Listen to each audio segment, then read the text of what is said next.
ప్రేక్షకులకు నమస్కారం. నా పేరు ఎస్టిపి కోదండపాణి. మన సంస్కృత పాఠాలు ఛానల్కి స్వాగతం. సబ్స్క్రైబ్ చేయండి, షేర్ చేయండి. ఇప్పుడు జూనియర్ ఇంటర్మీడియట్లో గద్య భాగంలో ఉన్నటువంటి అంటే రోమన్ నెంబర్ 8లో ఉన్నటువంటి లఘు ప్రశ్నల గురించి ఇప్పుడు చెప్పుకుందాం. ఇందులో మొట్టమొదటి పాఠం ఏమిటంటే అజ్ఞాతస్య వాసోనదేయ. అజ్ఞాతస్య అంటే తెలియనటువంటి వారికి, వాసహ నదేయ అంటే ఆశ్రయం ఇవ్వకూడదు. దీన్ని రాసినటువంటి కవి పేరు నారాయణ పండితుడు.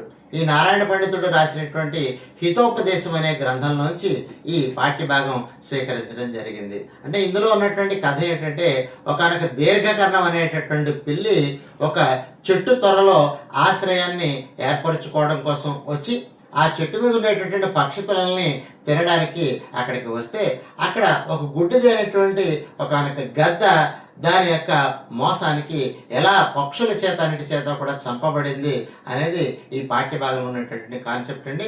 ఇందులో ఉన్నటువంటి లఘు ప్రశ్నలు ఒక్క మాట చూద్దాం. మొదటి ప్రశ్న ఏమిటి అంటే మార్జార కిం వ్రతం ఆచరతి.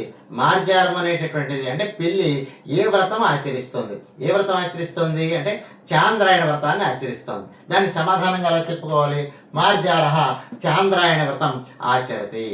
తర్వాత సేవక అస్థిని కుత్ర ప్రాప్తాన్ని అంటే ఆ పక్షి పిల్లల్ని తాను తినేసినటువంటి ఆ పిల్లి ఆ ఎముకలన్నింటినీ కూడా ఎక్కడ ఉంచింది అంటే ఆ చెట్టు త్వరలో ఉంచింది అనమాట. అంటే ఆ గద్ద ఉండేటటువంటి చెట్టు త్వరలో ఉంచింది. ఆ విషయాన్ని ఇక్కడ సమాధానంగా చెప్పుకున్నట్టయితే సేవకాస్తిని తరుకోటరే ప్రాప్తాన్ని అంటే సేవక అస్తములు అస్థికములు అంటే ఇక్కడ ఎముకలు. ఆ ఎముకలు కుత్ర ప్రాప్తాన్ని ఎక్కడ దొరికాయి అంటే తరుకోటరే ప్రాప్తాన్ని. తరు అంటే చెట్టు, కోటరం అంటే తొర్ర, ఆ చెట్టు త్వరలో దొరికాయి.